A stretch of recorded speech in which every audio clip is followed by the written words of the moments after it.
Тебе моля.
Имав неколку пати трема во животот, меѓутоа ова е сигурно најголем.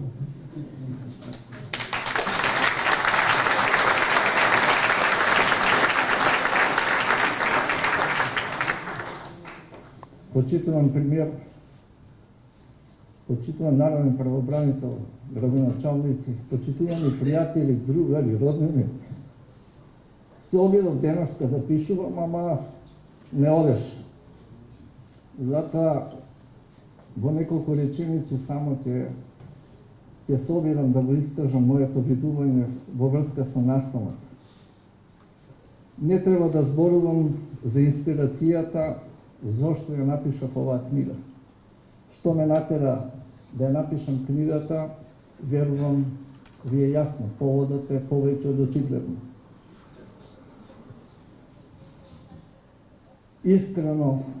Искрено посакувам ова да е последна книга од ваков вид. Сите други во Македонија, што ќе бидат издадени, да бидат љубовна поезија, да бидат приказни за деца, да бидат раскази и така натаму.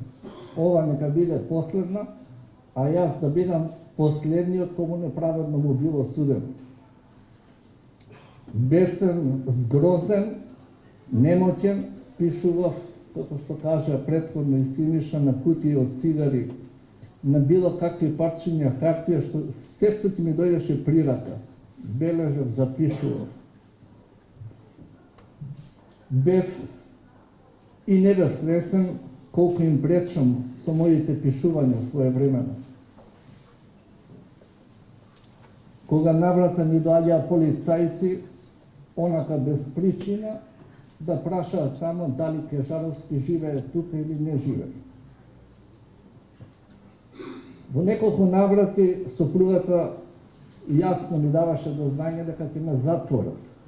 Не дека не и верував, меѓутоа не сакав да бидам толку, дека ќе посегнат до последното нешто. Пораките на посетителите ни биле со намера да ме предупредат. буквално после секој текст што не им одеше од рака, мислам што не им одеше во прилог, тие доаѓаа да прашат дали тука живее Кежаровски. Накрај, да бидат сигурни дека го решија проблемот, ме затворија. Пишував за злоупотребите во Министерството за одбрана, дури напишав за злоупотребите што се прават врз леталата 8 месеци пред да падне хеликоптерот близу Скопје. Пишував за семејното стебло на председателот Иванов во екот на председателската кампања. Имавме 20 кандидати, едниот ми беше познат, професорот Прчковски, другиот за мене беше непознат. Извинете на израз, тотален анонимус. Па се обидов да видам кој е, од каде е, што е и зошто е. Пишував за тоа дека бара злато во Катланово, злато во тони. Пишував за случајот Ореше, а со истрагата за сообраќајната несреќа на колегата Миколчо Младенов се прели чашата. Можев да молчам и да гледам сеја, но дали тоа ќе ја исполнев својата задача? Пишував за недозволивиот, простете ми на израз, хокшаштеплерај што се случуваше во судството и во полицијата. Има присутни тука, кои што работат во Министерството за внатрешни работи, а кои што исклучително ги почитувам, затоа што се навистина професионалци. Многу пати ми велеа, ти пишуваш, критикуваш. Во една прилика прашав еден од вработените, дали сум напишал нешто за тебе? Ми вели не. Па не сум напишал затоа што не си украл ништо. Да си украл, ќе те споменев некаде во текст. Во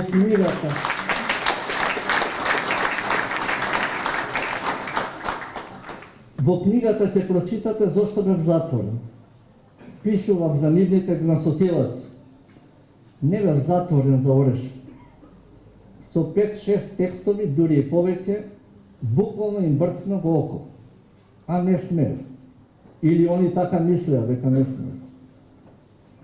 Обвинителката кога ме повика на кафе ми рече дека треба да и пеам. Знаете како? Не сум светец.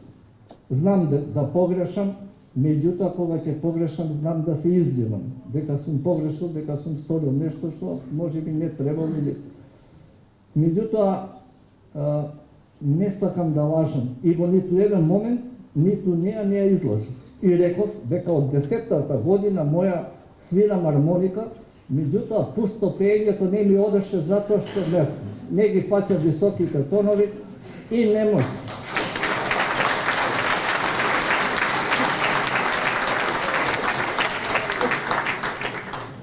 После сето ова, таа се разбесни, тропаше по маса, врескаше во канцеларија, си заменил. 2 недели после тоа беше апсинјето. Ми го повредија семејството. Заради нив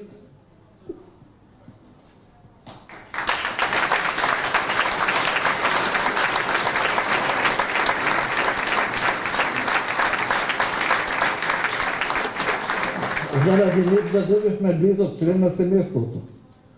Не можеше човекот да издржи неправдата која му е нанесла. На крајот, сакам да ви прочитам само еден дел од она што го кажав при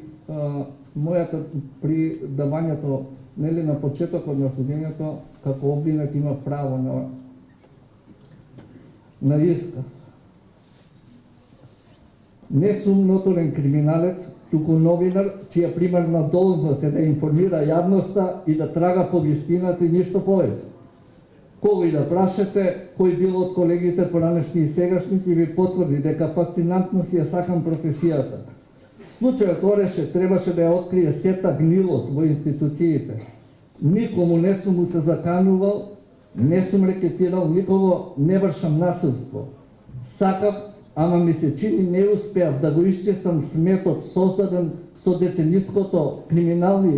децениските криминални и трговски односи во полицијата и во судството. Перувањето на пушка в глава пред очите на ќерка ми, што на целото семејство ќе ни остави последици не за 3 дена, туку за 3 животи, е порака насочена кон сите што се критички настроени или барем негуваат критичка мисла за општествените појави, за криминалот, корупцијата и злоупотребата на моќта. Многу новинари нема да се осмелат да известуваат што точно се случува, а на критичарите ќе им биде потребно обезбедување. Кривичната пријава и обвинението за текст објавен пред 5 години за мене се неприфатливи и непотребни и се демонстрација на лицемерие и на аздисаност. Длабоко сум уведен дека низ постапката ќе се утврди сета вистина за тоа кој, како, колку и што е многу важно, зошто, намерно или ненамерно погрешил, дека некој ќе стави прст на чело и барем ќе се подразмисли ако веќе не се загрижи. Сигурен сум дека јас денес сум господар на мојата судбина, дека задачата која е поставена пред мене, а тоа е да ја докажам мојата невиност, не е надвор од границите на мојата моќ и дека маката и болката не се надвор од границите на мојата издржливост. Се додека верувам во сопствените идеали и безкрајната волја за победа, победата нема да ми биде недостигна. Решително ќе се борам до крај, за да ја докажам вистината која сигурен сум е на моја страна. Да ви кажам, во една неравноправна борба, неминовно е да загубиме. Јас, а тоа повеќе пати го имам кажано, го имав можеби на добриот адвокат, господинот Филип Медарски, кој што за жал денеска е службено отсутен и не можеше да присуствува. Но тие од таа страна на рачетелите ги имаа судиите. И во еден сооднос 5:1 или 5:2 неминовно е да го загубиш над преварот. Но не се предавам. Не се предавам, ќе одам до крај. Верувам дека ќе извојувам победите и дека ќе ја докажам мојата невиност. На крајот, велат дека се пропаѓа во животот, дека пропаѓаат деновите, годините, дека пропаѓаме и ние. Како течат годините, така стекнуваме нови пријателства и губиме драгоценни луѓе. Тоа што го помина во затворот, чинам беше едно морничаво патување. Патување од кое секој момент е врежан во моето сеќавање. Секое вртење, секоја испакнатина, секоја дупка. Страшните моменти и оние помалку страшните не можам ни одблиску да ги објаснам. Остануваат само спомените. А јас оттаму носам многу. На скалилата на животот, за угоре и удолу, како депонија од ѓубре кое се остава секој зад тебе, само бавите спомени ќе ги стискам во џебот. Јас луѓево што се именувани во книгата, дел од нив се присутни тука, меѓутоа ќе им се обратам со оние имиња кои што ги наведов во книгата. Коста, Мирко, Фейзи, Дуле, Милиса, Горан, Бојан, Томе, Владо, Расим, Јонус, Павле, Рамис и Миле, Билјана, Ирена, Златко, Ерџан, Али, Сашко и Милан. Сите тие до еден ќе ми недостигаат. На нив мислев и без повод, а ќе мислам и со повод. Додека ги разлистувам контактите или пребарувам нешто, самиот поглед на нечие име ми буди топлина околу срце. И она навистина сосем на крајот. Книгата ја напишам да испратам јасна порака до политичарите, до нас, обичниот човек. Живеевме во 8 квадрати со месеци, четворица, и различни по образование, и различни по националност, различни по возраст, во секој поглед различни. Но тоа нималку не ни даде повод да се расправаме меѓу себе. Во 8 квадрати, ако можевме да живееме ние четворица, верувам, во Македонија има простор за 2 милиони безпрекорно да функционираат, да се развиваме.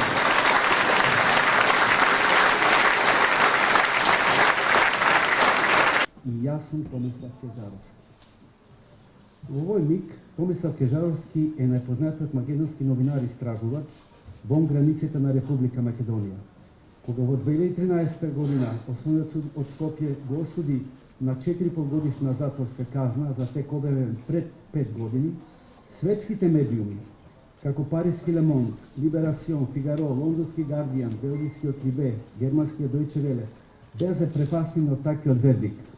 Европската федерација на новинарите, голем број балкански новинарски асоциации, како македонските здружувања и НВО, во еден глас констатира дека тоа е голема срамота за Македонија, држава аспирант за членство во Европската Унија. Афирмираниот француски портал Courrier de Balkan ќе истакне дека новинарот Кежаровски е осуден како опомена кон медиумите и новинарите кои ќе се премногу љубопитни, додека главниот уредник на истиот портал Жан-Анро Дерен во еден друг текст јавно ќе се запраша зошто ДПМН ги пуштил партиските и полициските кучиња против новинарите. Репортери без граници кои меѓу првите алармираа меѓународната јавност истакнаа дека таквата одлука е апсурдна и затоа што не е чудно што Македонија според слободата медиумите паднала на 118-то место. А тој, Томислав Кежаровски, е жив паметник на една неславна епоха на македонската транзиција. Човек маченик кој заради пишаниот збор заврши зад решетките на македонската демократура, жртва на судско политизираниот механизам и на авторитарниот популизам на минатиот режим. Овој скромен, но храбар човек беше под вистинска јужноамериканска тортура на режимот и на неговите апаратчики, кои денеска како некои темни сенки немо го проследија падот на авторитарниот режим. Тие сега стравуваат и за нивниот пат заради бројните политички пресуди. Тој ќе им порача: нека ме имаат на совест, нека се сетат на неправдата и нека се трудат во животот повеќе да не ме сретнат. Пред неколку дена, додека се подготвував за промоцијата на книгата на Томислав Кежаровски "Живот во кутија", син ми на поминување прокоментира: ќе промовираш македонскиот архипелаг Гулага, зошто тој би знаел за архипелаг Гулаг. На мои 22 години јас го немав читано Солженицин. Не зашто не можеше да се најде, не зашто читав помалку од него, напротив. Туку затоа што приказната за прогонот и страдањето на политичките затвореници и обичниот човек за време на советскиот режим веќе беше минато, за некој на таа возраст далечно минато. Немаше никакви допирни точки со моето или со искуството на моето семејство, а уште помалку со општеството во кое што живеев. Тогаш на самиот почеток на 90-тите години мојата земја ја чекаше светло бајковита демократска иднина. Како дел од генерацијата што се формираше во либералните 80-ти, не можев ни да претпоставам дека ќе живеам во свет во кој идеите за демократија, слобода и правда ќе бидат изманипулирани и первертирани во грабеж, насилие и неправда. И сето тоа во име на некакви си повисоки национални интереси. Интензитетот и длабочината на индивидуалното човеково страдање не се поврзани со неговото време траење. Но сепак, имаме среќа што во денешно време, времето побрзо тече.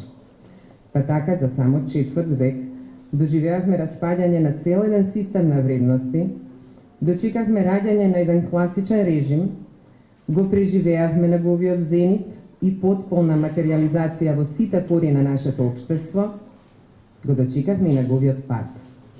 Затоа денес и можеме да промовираме книгата на македонскиот Солженицин тука во оваа сала и пред очите на целокупната јавност, без страв дека ќе завршиме во некој од нивните гулази во кои заглавија луѓето како Томислав Кежаровски.